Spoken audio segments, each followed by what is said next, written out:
May tanong ako sa'yo. Ilang beses mo na bang sinabi sa sarili mo na next month aayusin ko na talaga ang pera ko. Next cut-off, mag-iipon na ako. Sa susunod, hindi na ako aabot sa petsa de peligro. Pero buwan-buwan, pareho pa rin ang ending. Kapos, bitin, nagbibilang ng araw hanggang sweldo. Hindi ka nag-iisa. At higit sa lahat, hindi ka mahina. Ang problema kasi, hindi disiplina ang kulang sa'yo. Sistema ang kulang.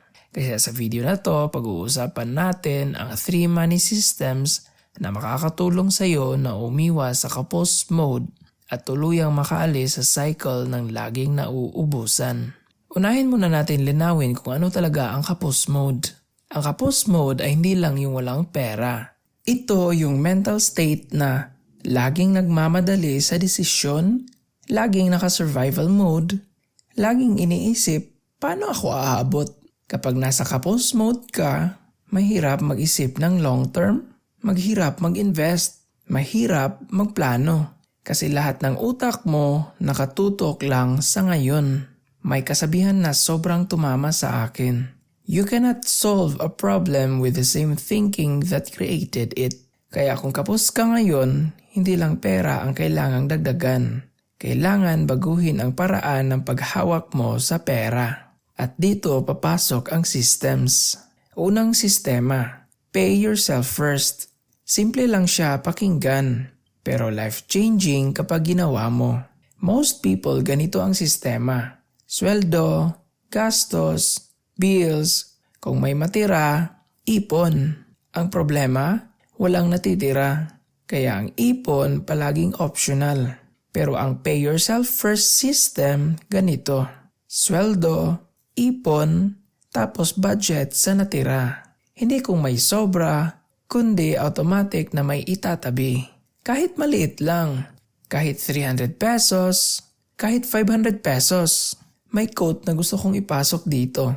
Do not save what is left after spending. Spend what is left after saving. Kapag inuna mo ang sarili mo sa budget, unti-unti mong sinasabi sa pera mo na may direction ka. At ang mahalaga dito, hindi amount ang binabago ng system na to, kundi habit. Hindi ka makakaalis sa kapos mode kung ang ipon mo ay laging nahuhuli. May nakausap akong empleyado dati. Hindi kalaki ang sahod, pero may ipon. Ang sikreto niya, hindi siya nag-iipon ng malaki, pero consistent siya. Sabi niya, kapag tinanggal ko na agad yung pang-ipon, napipilitan akong mag-adjust sa natira. At doon ko na-realize, kaya ko naman pala. Hindi magic, hindi swerte, sistema. Pangalawang sistema, anti-ubos buffer system. Ito ang dahilan kung bakit kahit may ipon ng iba, lagi pa rin bumabalik sa zero. Isang problema lang, ubos agad. Kaya ang tanong, may buffer ka ba? Ang buffer ay pera na hindi mo ginagalaw para sa mga biglang gastos. Sakit, sira, emergency, delay ng sweldo. Kahit 1 month worth ng gastos lang muna. Bakit importante to? Kasi kapag wala kang buffer, kahit gaano ka kagaling mag-ipon, isang problema lang, wipe out lahat. May quote na sakto rito. It's not how much you earn, it's how much you keep. Ang buffer ang nagproprotekta sa iniipon mo. Hindi ka makakaalis sa kapos mode kung bawat emergency ay nagbabalik sa iyo sa simula. Third system, at ito ang pinaka-underrated. Every peso has a job. Ibig sabihin, bago pa pumasok ang pera, alam mo na kung saan siya pupunta. Hindi bahala na.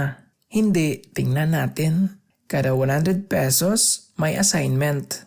Kasi ang perang walang trabaho, palaging nagwawala. Kapag hindi mo binigyan ng role ang pera mo, ang role niya magiging panggastos, pangtakip, pang-emotional spending. Pero kapag may trabaho siya, pang-ipon, pang-bills, pang-invest, pang-enjoy, pero may limit. Mas nagiging kalmado ka, mas hindi ka impulsive, mas hindi ka nauubusan. May isa pang magandang paalala. A goal without a plan is just a wish. At ang planong walang system, wish lang din. Ngayon, pagsamahin natin. Para umiwas sa kapos mode, number 1, inuna mo ang sarili mo sa sweldo. Number 2, pinoprotektahan mo ang ipon mo gamit ang buffer.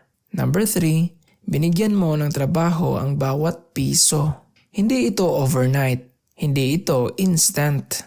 Pero once gumana ang system, mapapansin mo, hindi ka na laging nagmamadali, hindi ka na laging kinakabahan, hindi ka na laging naka-survival mode.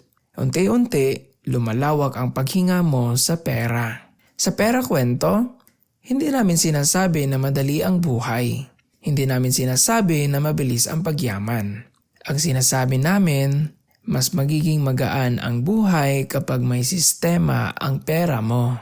Hindi ka mahirap, hindi ka tamad, hindi ka palpak, kulang ka lang ng structure. Kaya simulan mo sa maliit, isang system muna. Isang buwan muna. Kasi kapag naayos mo ang sistema, susunod ang disiplina. At kapag dumating ang mas malaking pera balang araw, hindi ka na mauuwi sa kapos.